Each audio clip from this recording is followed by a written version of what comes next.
अस्सलाम वालेकुम शराय दोस्तों से मैं हूं अब्दुल कयूम सिद्दीकी और आप हैं एक्यूएस के साथ। और आज मेरे साथ एक कानून की जो राहदारियां हैं और कानूनी शख्सियात हैं, सियासतदान भी हैं, एक बड़े वकील भी हैं, जनाब ख्वाजा तारिक रहीम साहब हमारे साथ हैं। ख्वाजा साहब, बहुत शुक्रिया आपका, आपने वक्त निकाला हमारे लिए।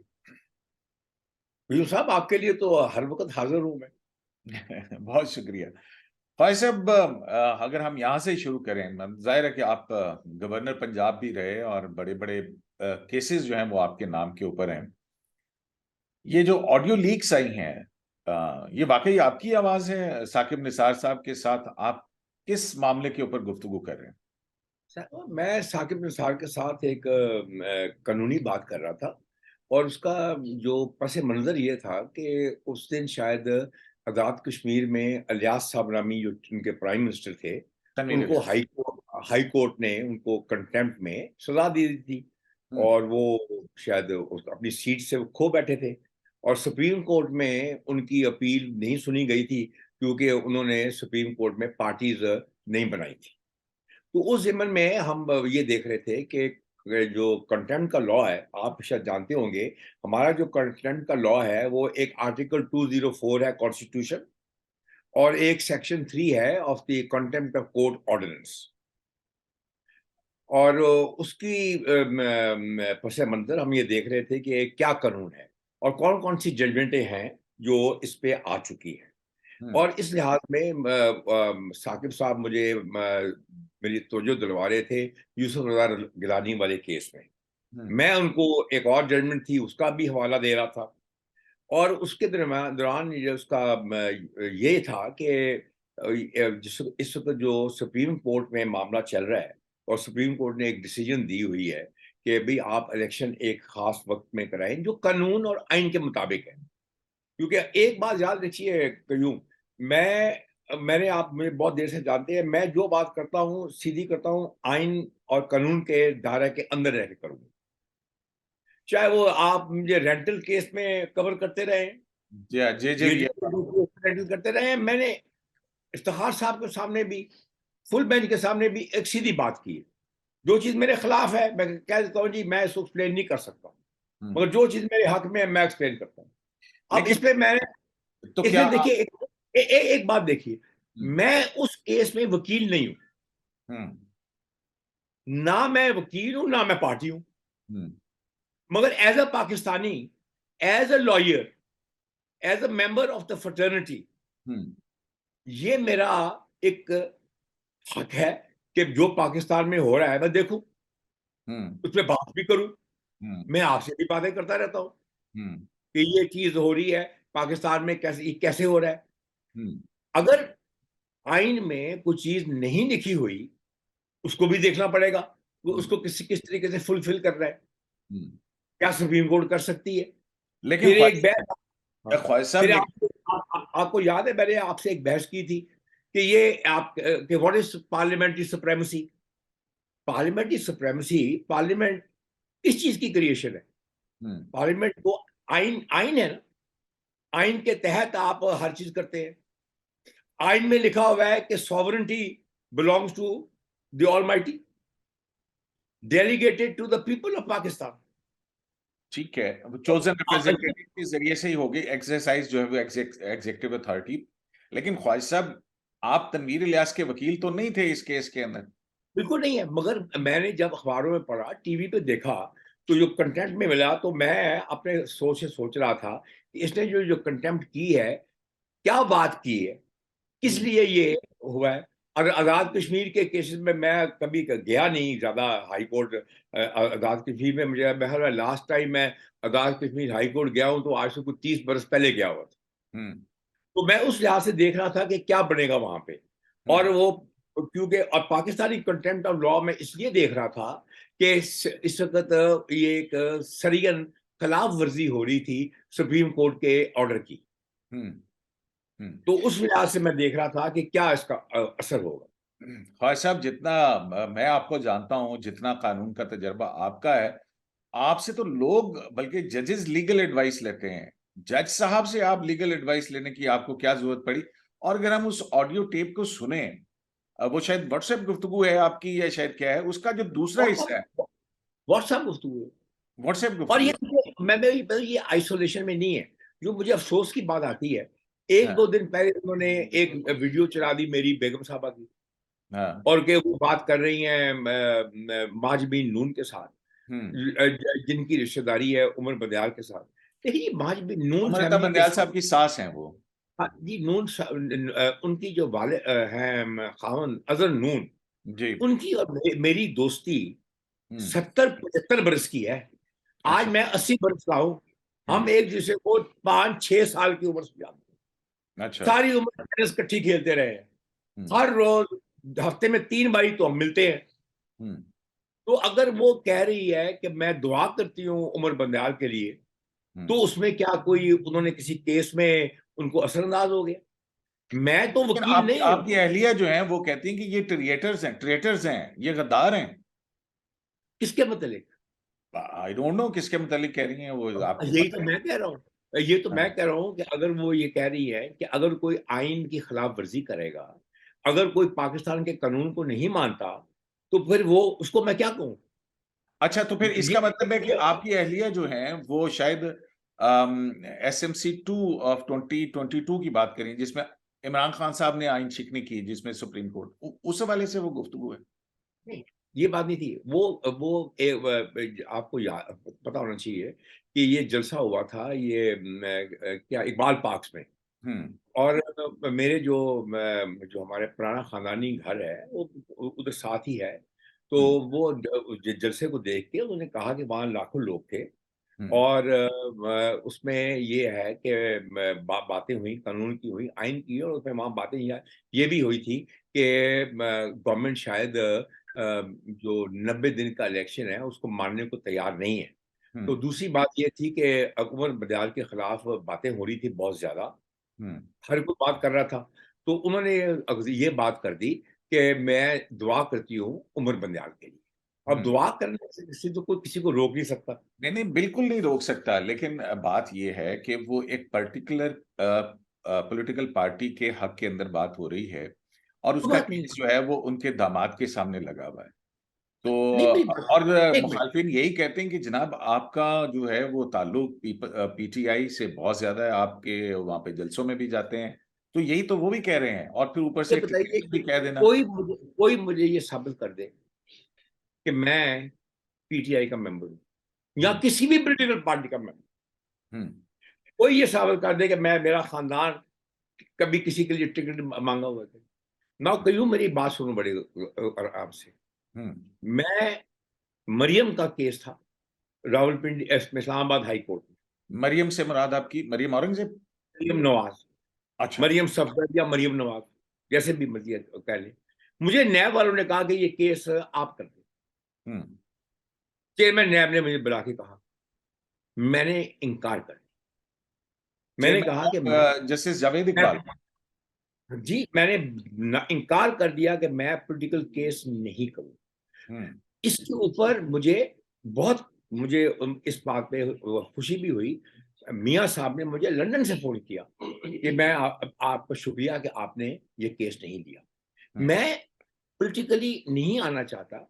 अब ये अगर ड्रैग करना चाहें बीच में, तो ये इनकी मर्जी। मैं बात करूंगा कानून की। आज इन्होंने मेरी लगा दी है इसके ऊपर, और मैं भी प्रेस कॉन्फ्रेंस देख रहा था वजीर कानून साहब की, और साथ उनके बैठे हुए थे कोई स्पेशल असिस्टेंट हैं अहमद खान साहब, जो हाँ। MPA थे पंजाब असेंबली भी के। मैं उनके वालिद को बड़ी अच्छी तरह जानता हूँ, आजम ताहिर को भी मैं बड़ी अच्छी तरह जानता हूँ। हम्म। अब मैं उनसे सिर्फ ये पूछना चाहता हूँ कि आप अब कहना क्या चाहते हैं कि मैं किसी आदमी के साथ कानूनी गुफ्तगू ना करूं? मैं तो आपके साथ भी करने को तैयार हूं। नहीं, और कानूनी गुफ्तगू करें, उनको कानूनी। उनको मैं ये भी कहना चाहता हूं कि उन्होंने मुझे कहा है, मैंने जो जो मैंने सुना है कि हम तारड़ साहब कह रहे हैं कि हम इस पे कानूनी कार्रवाई करेंगे।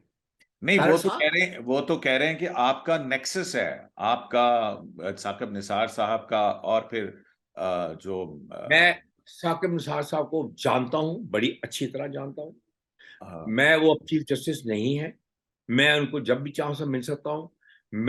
जब वो जज थे, मैं कभी नहीं मिलता था, नहीं, क्योंकि आप मेरी आपका आदत है कि हक है, मैं जज लेकिन वो से जो मिलता ही नहीं। गुफ्तगू है ख्वाजा साहब, वो जो गुफ्तगू है, उसका एक पोर्शन तो जो है वो लगता है कि किसी और केस के हवाले से, लेकिन अचानक साकिब निसार साहब आपको याद करवाते हैं, हाँ दूसरा ख्वाजा साहब वो मुनीर अहमद नु लैन, मुनीर अहमद के जरिए दरखास्त डालनी, और फिर आपका ये कहना कि 3 रुकनी बेंच के से ऑर्डर आ जाएगा, इसका क्या मकसद है? नहीं, ऑर्डर का बात नहीं कहा मैंने, ये कहा कि तीन, देखिए एक बात तो याद रखें ना, 3 रुकनी बेंच का मैं वकील तो नहीं हूं ना माँ, आप भी जानते हैं, सुप्रीम कोर्ट को कवर कर रहे हैं आप। जी जी, मैं अजहर सिद्दीक। नाम नाम है पार्टी हूँ। हाँ, नहीं, लेकिन हमें ये तो पता है कि बहुत सारे मुकदमात जो होते हैं वो वकील एक दूसरे को रेफर कर देते हैं, और फिर मुख्तलिफ हवाले से दरखास्तें भी आती हैं, और उन दरखास्तों पर बड़े बड़े ऑर्डर्स भी आते मैं बताऊं, मैं रेफर करने वाला वकील नहीं हूँ। अगर मैं केस आता है, मैं खुद करता हूँ, फीस भी खुद ही लेता हूँ। हैं। नहीं, अजहर आगे सिद्दीक पास साहब के साथ आपकी बड़ी जोड़ी है हर केस के अंदर, अजहर, ये देखिए अजहर सदीक साहब की मैं इज्जत करता हूँ, इसलिए इज्जत करता हूँ कि उसने जब मेरे बेटे की डेथ हुई, ही केम टू मी, और उन्होंने मुझे मेरी मदद की। मैं उस वक्त अकेला था, हम्म, और उन्होंने मेरी मदद की, और उन्होंने कई मेरे केस एज अ जूनियर मेरी हेल्प की, और मेरे ऑफिस में वो बैठे भी। मगर मेरे ये ज्यादातर केसेस थे कंसर्निंग लैंड केसेस थे, बैरियर टाउन के केसेस थे, कोई इस किस्म के, या वो ये रिकॉर्ड की बात है लाहौर ऑरेंज ट्रेन लाहौर वाला का। भी केस। हाँ जी, किसका वाला?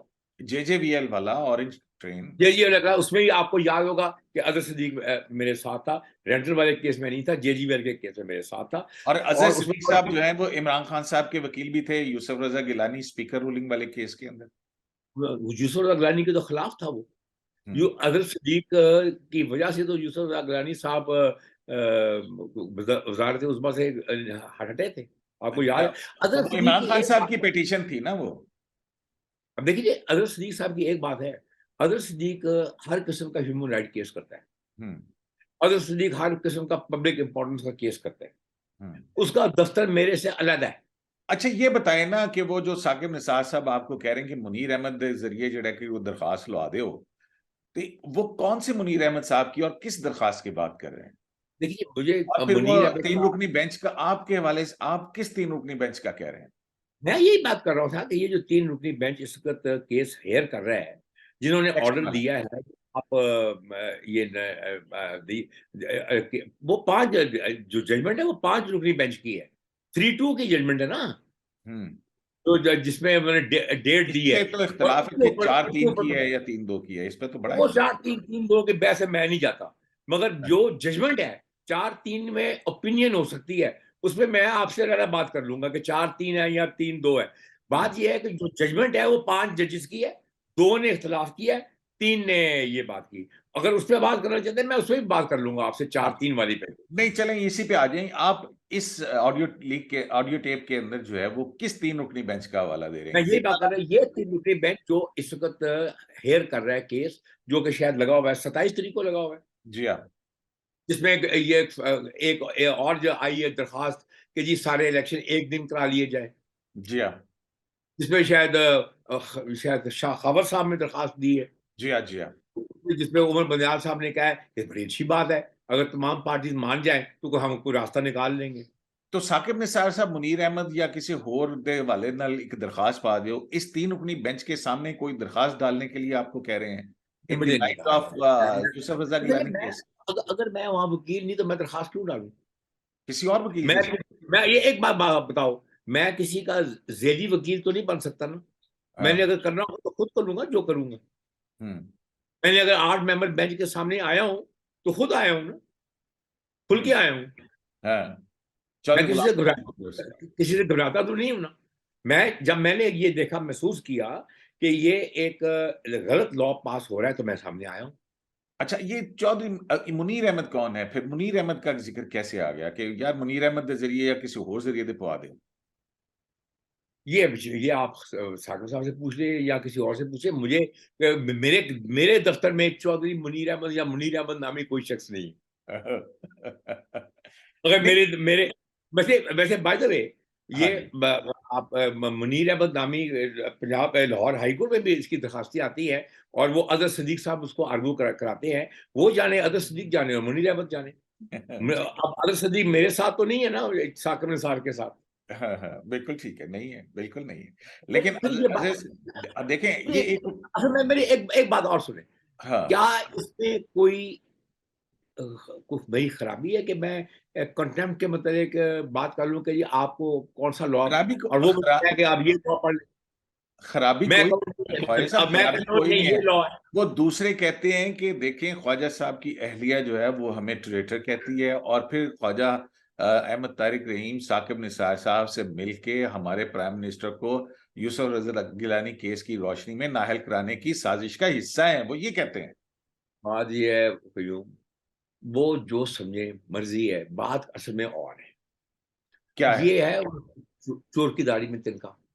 वो ये प्रॉब्लम उनकी ये है कि एक ऑर्डर हुआ है इलेक्शन का, आइन के तहत उसने असेंबली डिसॉल्व की है ना। आप ये मानते हैं कि पंजाब असेंबली आइन के मुताबिक डिसॉल्व हुई? 112, यस, एग्जैक्टली। 224 भी आइन का हिस्सा है। बिल्कुल है। उसमें क्या लिखा हुआ है? 90 दिन। लेकिन 2183 भी आइन का हिस्सा है। ठीक है, इलेक्शन फेयर होने चाहिए। ठीक है ना? और इसके साथ तो साथ फिर फिर दो सूबों में एक हुकूमत हो, होल्ड और फिर दो एक एक किसी की मिनट, हुकूमत एक हो, मिनट, फिर नेशनल असेंबली के ए- इंतखाबात ए- क्या फ्री एक फेयर एक होंगे? नहीं, एक मिनट। कहीं आइन में लिखा हुआ है कि आप सूबे की हुकूमत, अकेले एक सूबे की हुकूमत नहीं डिसॉल्व कर सकते? नहीं, आइन में ये भी तो लिखा है ना कि एक आइन की शिक दोनों सूबों पे लागू होगी, पंजाब पे भी और केपी के भी। पंजाब पे ही हाँ सिर्फ हो जी। रही है, केपी के क्यों क्यों बाहर रखा है? तो केपी के में रिट अली जफर ने की हुई है, और उसकी डेट लगी हुई है 28 को। अच्छा। तो ये बात नहीं है। मुझे आप ये बताएं, इनको हाँ, ये जो लॉ मिनिस्टर साहब हैं या इनकी लीगल टीम है, इनको दो दो चीजें मैं पूछना चाहता हूँ। लेकिन आइन कोई शिक है जो ये कहती है कि आप असेंबली डिसॉल्व नहीं कर, वो तो कहती है असेंबली डिसॉल्व कर सकते हो।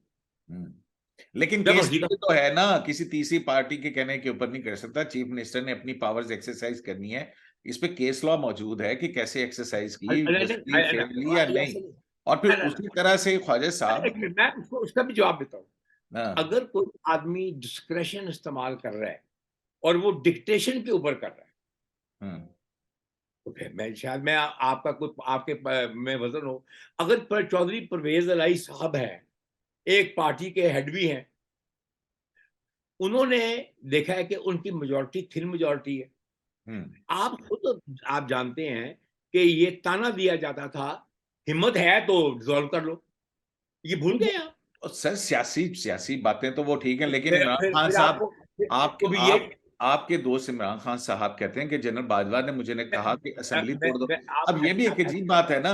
अब सुन ले ख्वाजा साहब, सुन ले, आपने इमरान खान मुझे कह साहब दिया कहते कि हैं कि आपने कह दिया मेरी कि हुकूमत गिराने के आपने लिए कह दिया बाजवा कि ने इमरान साजिश खान, की। नहीं नहीं, फिर आपने कह दिया कि बाजवा ने मुझे आपने कहा कह कि दिया पंजाब की असेंबली तोड़ दो, मैंने असेंबली तोड़ दी। तो वो नहीं बाजवा नहीं, साहब के कहने पे असेंबली तोड़ी है उन्होंने। देखिए ये सियासी बात है ना।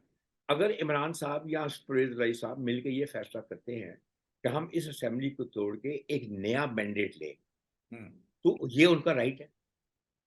ये राइट है कि नहीं है? आपके नेबरिंग कंट्री इंडिया में 28 असेंबली है। वहाँ हर आए दिन 6 महीने के बाद कोई ना किसी असेंबली का इलेक्शन हो रहा होता है।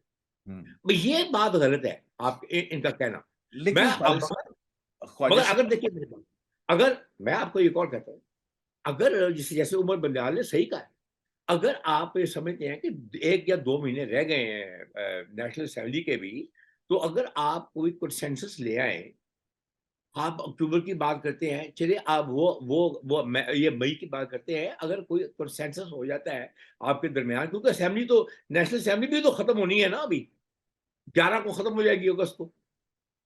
तो अगर कोई कंसेंसस हो जाता है तो कब हो जाना चाहिए? तो कंसेंसस हो जाता है, फिर आईनी रिक्वायरमेंट जो है वो भूल जाएंगे चीफ जस्टिस। नहीं, उसकी प्रोविजंस है। देखिए 187 कहती है कंप्लीट जस्टिस। अगर सारी पार्टीज मिलके ये फैसला करती हैं, और 187 को यूज कर लो। हम्म। कंप्लीट जस्टिस का है ना, किसी हाई कोर्ट की पावर नहीं है, सुप्रीम कोर्ट की पावर है वो। हाँ, नहीं, वो बिल्कुल ठीक है, सुप्रीम कोर्ट की हाँ, पावर्स है, लेकिन क्यों बात सुप्रीम यह है कोर्ट, कि देखो सुप्रीम कोर्ट ये कर सकती है।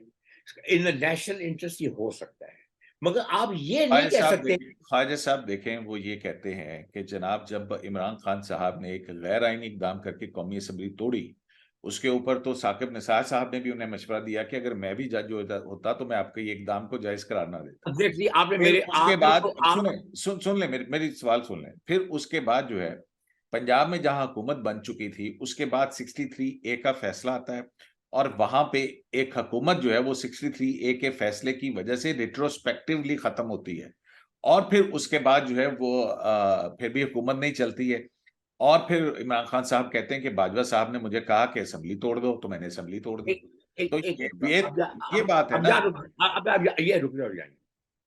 जब उमर बंदयाल की बेंच ने रात के 12 बजे जब उन्होंने देखा कि एक गैर कानूनी और गैर आईनी काम हो रहा है, हम्म, और मैं भी समझता हूँ कि गैर आईनी काम, जब हाँ, वोट ऑफ नो कॉन्फिडेंस आ गया था, तो डिप्टी स्पीकर को यह इख्तियार नहीं था।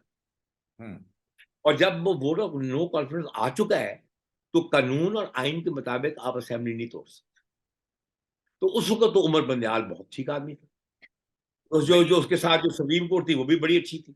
हम्म, जब उमर बंदयाल ने एक किसी और केस में वही कानूनी बात की और आईनी बात की, तो वो तो खराब 63A हुआ। में तो कहते हैं, दो जज साहबान कहते हैं कि उन्होंने आइन को रीराइट किया, देखिए जी, 63(1)(a की सियासी सहूलत को मद्देनजर रखते हुए वो डॉक्ट्रिन ऑफ फैसिलिटेशन बात है। इस्तेमाल किया।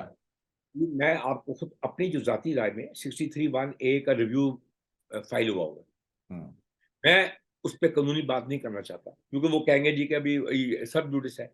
मैं शायद उससे इख्तलाफ भी करूं, क्योंकि किसी को इस तरीके से आप बाहर निकाल दें, क्योंकि 63(1)(a case of first impression था, क्योंकि आइन खामोश है। इसलिए 63(1)(a की डिसीजन आप बिल्कुल दरखास्त देनी चाहिए कि तो रिव्यू लगे। आइन खामोश, वो तो रिव्यू लगते नहीं है, यही तो सारा मामला है। यही तो आप है कि दरखास्त केस का फैसला हो जाता है। इवन अभी ये इलेक्शन कमीशन वाला जो हालिया केस है, इसमें एक शॉर्ट ऑर्डर आया है और उसके बाद इम्प्लीमेंटेशन शुरू कर दी है देखिए, अब और वो 63 आप पूरी जजमेंट ही नहीं दे रहे कि जिसके ऊपर कोई रिव्यू का दाखिल कर सके। देखिए जी, आप रिव्यू आपने डाला तो है रिव्यू, आप रिव्यू रिव्यू डालें। उन्होंने तो आपको कहा कि रिव्यू डालें आप, कि ये ना हो कि रिव्यू की मुआद खत्म हो जाए। इनको रिव्यू डालना चाहिए। नहीं नहीं, रिव्यू तो 4 अप्रैल का फैसला है ना, तो अभी तो 4 मई तक का वक्त तो है ना, वो तो लेकिन अभी कुछ वही तो जजमेंट तो आ जाए। और अभी भाई ये देखिए साहब, अभी कुछ जजमेंट ही नहीं आ रही है, कोई पूरा फैसला है, अभी तो उनका सिर्फ जो एक ऑर्डर जो आया था, जो शॉर्ट ऑर्डर, जो और जो उसके जो ऊपर इम्प्लीमेंटेशन शुरू हो गई। हम शॉर्ट ऑर्डर के ऊपर भी रिव्यू डालते हैं। हम्म, शॉर्ट ऑर्डर जो है उसमें ग्राउंड्स दी हुई हैं क्यों हम ये फैसला कर रहे हैं। हम हर मैं वकील नहीं हूँ उसके उस केस में। अगर मैं होता इनकी जगह, ये हमारे लॉ मिनिस्टर अटॉर्नी जनरल साहब हैं, ये रिव्यू डालें उसके ऊपर। तो रिव्यू इलेक्शन में आपके कमीशन ख्याल में रिव्यू में क्या फैसला आएगा अगर वो डाल भी दें तो? जितना नहीं पता, रिव्यू के ग्राउंड डालें। उन्हें ये कहिए कि रिव्यू के आपको भी पता है क्या ग्राउंड होती है। अ, अच्छा रिव्यू ये में बता, अच्छा ये इफ बता, there is an error floating on the surface, और हाँ, उसके मैं कोई आपको आपको याद होगा कि जेजीबीएल केस में मैंने रिव्यू में 4 दिन बहस की थी हम्म, 5 जजेस के साथ। तो हम्म, अगर इनको जरूरत है तो मैं तमाम जजमेंट इनको भेज देता हूँ। हम्म। तो मतलब आप, तारड़ साहब को मेरी ऑफर है। अच्छा आप कह रहे थे कि तारड़ साहब जो है वो बेवकूफी ना करें, पंगा ना लें, वरना आप क्या करेंगे फिर? मैंने बेवकूफी नहीं की। मैंने कहा मैं जो जो जो दूसरा तारड़ साहब है, वो जो एक कुछ छोटा तारड़ भी है ना, आजम मैंने तारड़। उनको कहा, उन्होंने कल कोई बात की थी और गलत बात की थी, तो मैंने कहा था पंगा ना लो, क्योंकि अगर मैंने कुछ आपके बड़ों के मतलब कोई बात कर दी जिन्होंने सुप्रीम कोर्ट को सैबोटाज किया था, तो वो बात बहुत दूर तक चली जाएगी। आप रफीक तारड़ साहब की बात कर रहे हैं? अच्छी दादा उसका रिसीव तारड़ ही है। हाँ, तो क्या और भी किया? बातें हैं, मैं कुछ ज्यादा नहीं करना चाहता। अच्छा, तो इसलिए वो बेहतर ये है कि वो मेरे साथ जो बहस करनी है, आइन और कानून की बहस करनी। है, मैं अगर किसी केस में वकील हूं, हम्म, उसकी बात कर ले। अब देखिए, आजम ने कहा है, आजम ने एक बात की है ना आज, मैं उसको कहता हूं कि अब इसको पाया तक भी जरूरत पहुंचाओ। आजम ने कहा है कि मैं कानूनी चाराजोई करूं। हाँ, मैं उसको कहता हूं यार ठीक है, सेक्शन 3 है ऑर्डिनेंस का, सेक्शन तो 204 है आइन का, जाओ लेके जाओ मेरे मेरे लेके जाओ कंटेम्प्ट में, मैं आपको वाकई कानून भी पढ़ा दूंगा हम्म। कि आप कितने पानी में हैं। तो क्या मैं खान इन साहब आप फिर शहबाज शरीफ साहब के खिलाफ जो है तौहीन अदालत की दरखास्त दाखिल करने जा रहे हैं? मैं नहीं जानता। आप मैं नहीं? शहबाज कोई कंटेम्प्ट किसी के खिलाफ नहीं करता। हाँ, वो हाँ। तो अगर वो मुझे यानी कि इसमें ठोसना चाहते हैं, जैसे पंजाबी च कहते हैं, वो दूसरी गल है। मैं ना मुझे किसी ने एंगेज किया है, ना मेरा कोई इरादा है। हम्म। मैं तो सिर्फ अभी सुप्रीम कोर्ट में सिर्फ एक ही चैलेंज किया है, वो जो उन्होंने वो लॉ पास किया, और तो कुछ नहीं किया मैंने। चीफ जस्टिस के इख्तियारात के हवाले से चीफ फायद जस्टिस साहब, के इख्तियार हैं, उसमें दो तीन सुप्रीम चीजें। कोर्ट की अपनी जजमेंट्स हैं कि डिस्क्रिशनरी पावर्स जो हैं वो जस्टली फेयरली इस्तेमाल होनी चाहिए। और नहीं, अगर ये 3 मेंबर बेंच बन भी जाता है या तीन, अब देखे ना, हर केस का फैसला जो है वो 3 रुकनी बेंच करता है, तो उसमें चीफ जस्टिस भी बैठे होते हैं, 2 जज साहिबान भी बैठे होते हैं। तो आप ऐसा इस कानून के अंदर क्या हो गया है कि उस पे आप भागे भागे गए और कानून बनने से पहले ही 8 रुकनी बेंच बना दिया गया? और stay order, pre-emptive stay order, ये तो सिविल केसेस के अंदर होता है, लॉ के ऊपर ऐसा दो कौन सा होता है?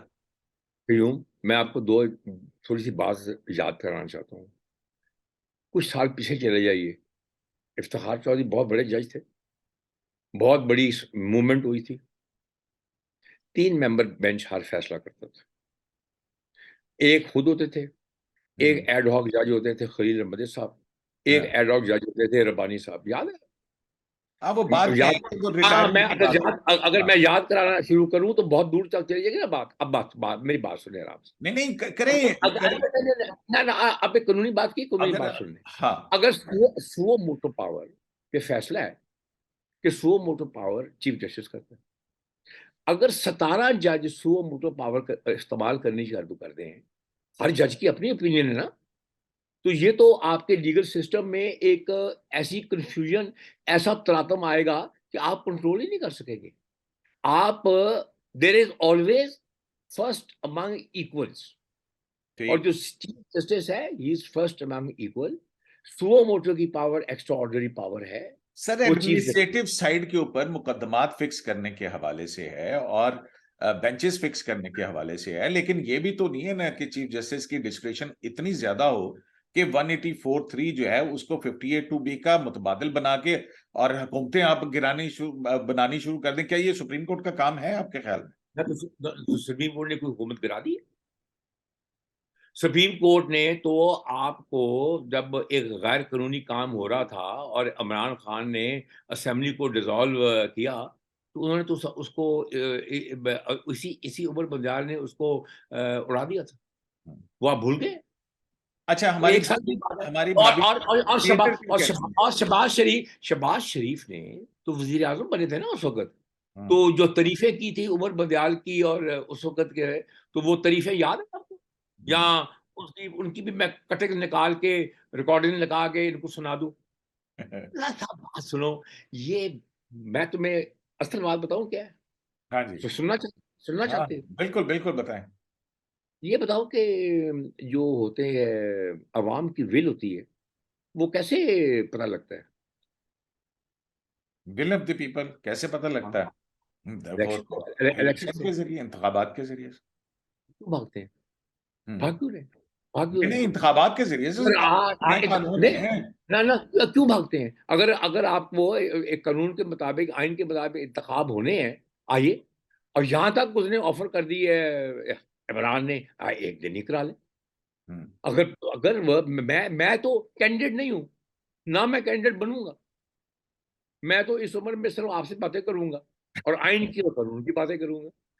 बहुत मैं शुक्रिया। अब देखो ना, अगर मैं असेंबली में होता तो पता नहीं उनको मैं क्या जवाब देता।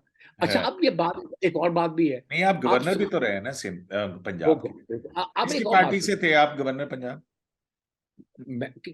किसकी? आप गवर्नर पंजाब कब बने थे? मैं 96 97 के दरमियान था। हाँ, तो किसकी हुकूमत थी? उसको सरूज लगाने की हुकूमत थी। भूल फायद गए साहब, आप? आप जब भी और आते हैं मैंने ना, और मैंने और आप जब मैंने भी पंजाब अदालत में, में आते हैं ना, मेरी तो बात हमें लगता और है मेरी कि बात सुने, ओहो लो जी, और मेरी कुछ बात बड़ा होने वाला है। है। आप नहीं, जब भी मैंने अदालत में आते हैं ना, तो फिर हमें हाँ, लगता है कि यार ये कुछ किसी ने कुछ कहा वो है वो वो यार बात ये है कि वो तो आप लोगों ने मेरी पर्सनैलिटी ऐसी बना दी है कि आप समझते हैं कि जब मैं दाखिल होता हूँ तो कुछ ना कुछ हो जाएगा, हैं? ये बात नहीं है। देखो मैं तुम्हें एक बात बताता हूँ। हाँ, इनको इनको एक चीज़ की समझाओ इनको। ये हर रोज़ सुप्रीम कोर्ट में करारदादे पास करते हैं। क्या उधर सॉरी पार्लियामेंट में करारदादे पास करते हैं। क्या करारदादें आइन का मुतबादिल है? उनकी क्या अथॉरिटी है? उनकी क्या वैल्यू है? सुप्रीमेसी ऑफ पार्लियामेंट क्या होती है? इनको कहें वज़ीर कानून साहब को कि जूरिस्प्रूडेंस पढ़ें। हम्म, जूरिस्प्रूडेंस की किताबों के नाम अगर चाहिए तो मैं दे देता हूँ। जो सबसे अच्छी किताब है, जो बड़ी जिसमें बड़ा है, वो है किताब है प्रोफेसर हार्ट की। ज़्यादा नहीं है, 200 सफ़े की है, हम्म, वो पढ़ लें। उसमें तमाम पता लग जाएगा कि लॉ क्या होता है, पार्लियामेंट की सुप्रीमेसी क्या होती है। और यहाँ पे तो सुप्रीमेसी पार्लियामेंट को नहीं, अवाम को दी गई है। आर्टिकल 2A देखो ना, ऑब्जेक्टिव रेजोल्यूशन जो आ गया है। जी, अब बात ये है कि अगर ये आइन को चेंज करना चाहते हैं तो ये पार्लियामेंट की अथॉरिटी है, 2/3 मेजोरिटी है, आइन को चेंज कर दो। मगर अब ये कहना, एक ये कहना कि करारदाद आइन को के ऊपर है या उसमें रखती है, फौकियत रखती है, तो ये तो फिर मैं नहीं बर्दाश्त कर सकता। ये तो फिर आप कानून की धज्जियां उड़ा रहे हैं, और ये कर रहे हैं। अच्छा ख्वाजा साहब, कानून और आइन बड़ा वाज़ेह है इलेक्शन के ऊपर। तो फिर जो है वो, अगर वो कहते हैं कि फुल कोर्ट बना दें, तो chief justice उमरता Bandial full court क्यों नहीं बना रहे? इसकी क्या वजह हो सकती है आप? अब यहां भी रुक जाओ। एक 5 मेंबर बेंच ने फैसला दे दिया ना। अब क्या हो रहा है, उस फैसले की इम्प्लीमेंटेशन हो रही है। किस बात का फुल बेंच कोर्ट? नहीं, नहीं, वो पहले की बात कर रहे थे ना, जब आपने। तो जब 5 मेंबर बेंच जब बना था तो उस वक्त दरखास्तें थे। तो वैसे अभी भी जो है वो, जो पिटीशन 9 है जिसमें शाह खाबर वकील हैं उनके आम शहरी के, उसके अंदर उन्होंने हाँ, एक लीगल क्वेश्चन फ्रेम किया है कि आया हाँ। मुल्क के अंदर बैक वक्त इंतखाबात होने चाहिए? ये एक कॉन्स्टिट्यूशनल और लीगल क्वेश्चन है। तो इसके ऊपर ही जो है वो फुल कोर्ट बना दें। नहीं, नहीं, ये मुझे बताइए, आइन में कहीं लिखा हुआ है कि एक वक्त में इलेक्शन होनी चाहिए? मुझे बता दें मुझे। तो क्योंकि सुप्रीम कोर्ट ने लीगल क्वेश्चन फ्रेम किया, मैं तो वो नहीं, पिटीशन 9 के अब अंदर मैं जो ऑर्डर है उसकी अब बात कर रहा हूँ मैं तो। अच्छा, जी। अब इस पे वो बहस कर ले, हुँ। 27 को बहस करें इसके ऊपर कि ये फुल जी कोर्ट ये बना देना कि जी नहीं, ये नहीं, एक बड़ा लीगल क्वेश्चन आ गया तो फुल कोर्ट बना। सुन तो लो ना। बहस करें इस क्वेश्चन के ऊपर कि ये कॉन्स्टिट्यूशनल मामला है, और इसके ऊपर लार्जर बेंच बना दो। हुँ। ये तो उनके ऊपर मुनस्सर है ना, जो वकला साहबा है। मैं तो वहाँ वकील नहीं हूँ। आप उसमें मैं हैं, वकील आप तो नहीं है सर। ठीक। हाँ, मैं नहीं हूँ भाई, नहीं हाँ, हूँ। मैं नहीं अगर तो मैं ठीक। वकील हूँ तो मैं शायद मेरी और स्ट्रेटजी होती है, ऐसी नहीं है। मैं देखो ना, या तो ऐसे करो करीम निज़ामी, मुझे वकील बना लो, तो फिर मैं कुछ और बात कर दूँगा वहाँ। ख्वाजा साहब, मेरा नाम कय्यूम सिद्दीकी, अब्दुल कय्यूम सिद्दीकी है, निज़ामी अब्दुल नहीं। करीम सिद्दीकी साहब, आप मुझे वकील बनाओ। ठीक हो गया। ख्वाजा साहब, आपके आपके या मतलब बात सुन, मेरी बात सुनो। हाँ ऐसे जी। करो कि हाँ, coming back to the issue, इन्होंने कहा जी कि मुझे ये कंटेम्प्ट में ले जाना चाहते हैं। हाँ। मेरा इनको चैलेंज है कि जाओ यार, हिम्मत है, लाओ, जाओ, चलें जी। लें लाओ। जी, आज़म तारिक साहब और जो है वो और अहमद खान साहब, अहमद आइए, खान साहब। मुझे कंटेम्प्ट में आपको लेके जाए, ख्वाजा तारिक रहीम साहब ने चैलेंज किया है कि लेके जाए लेके मुझे। जाओ। फिर मैं तुहानू दसांगा कंटेम्प्ट की फिर होंदी। मैं फिर चल मैं समझावांगा कि कानून की होता है। और वकील, प्रोसिक्यूटर, अटॉर्नी जनरल होएगा, मैंने बड़ी खुशी होएगी। तीनों मेरे बड़े दोस्त भी हैं, मेरे हाँ। जूनियर भी हैं। मैंने बड़ी खुशी होएगी कि मैं कुछ समझा देवांगा कि लॉ की होता है। लेकिन ख्वाजा साहब, किसी को ट्रेटर कहना चाहिए। थिएटर जो कहा गया है, मैं उनसे ज़रूर पूछूँगा कि थिएटर किसको कहा गया है, और अगर जो मुझे वो बताएँगे, इंशाअल्लाह ताला आपके साथ शेयर करूँगा। ओके। ख्वाजा साहब, बहुत-बहुत शुक्रिया। आपके साथ आइंदा भी हम तवक्को करते हैं कि क्यों आप मैं तुझे बताऊँ, मुझे तुम्हारे से बात करते बड़ा मज़ा आता है, क्योंकि तुम्हें इतना एक्सपीरियंस है सुप्रीम कोर्ट का कि तुम जानते हो, और तुम मुझे ये भी जानती हो कि मैं भी 1976 में सुप्रीम कोर्ट में एनरोल हुआ था। जी। 24 साल वो हो गए और 23 साल ये हो गए। 47 साल का मेरा एक्सपीरियंस है सुप्रीम कोर्ट। जी और हाँ। मुझे याद है मेरा पहला केस जो सुप्रीम कोर्ट में था, वो शायद जस्टिस जुल्ला साहब के साथ, शायद अनवारुल हक साहब के साथ था। चलें तो ख्वाजा मैं साहब, ये किसी दिन और आपकी जो मेमोइर्स हैं उनके ऊपर तफसील से बात करेंगे। अभी और मैं इनको जरूर ये कहता हूं कि अगर अगर ये समझते हैं, ये अगर समझते हैं इनकी सोच के मुताबिक कि मैंने साकिब निसार के साथ गुफ्तगू करते हुए कंटेम्प्ट की है किसी कोर्ट की। कंटेम्प्ट क्या होता है? Not obeying the order of the court. हाँ।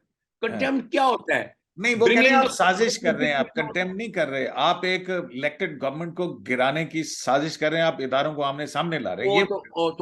तो उन्हें कहिए कि मेरे खिलाफ साजिश का केस ले आए।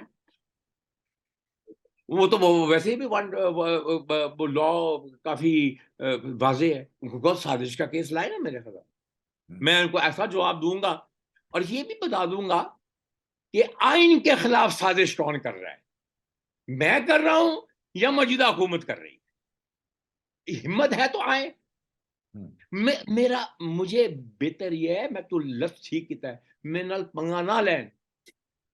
मैं इस उम्र च पंगे लेना नहीं चाहता, मगर मैं पंगे लैन दा बड़ा एक्सपर्ट हाँ। ये तुहानू पता ही है। 96 से। ते इन्हां नू समझा दे, इन्हां नू समझा दे। Okay, okay, thanks a lot, thanks a lot. बहुत शुक्रिया ख्वाजा साहब आपका। ओके, खुदा हाफिज। तो जनाब, ख्वाजा तारिक रहीम साहब की आपने गुफ्तगू सुनी, फैसला आप कीजिएगा। अल्लाह निगहबान।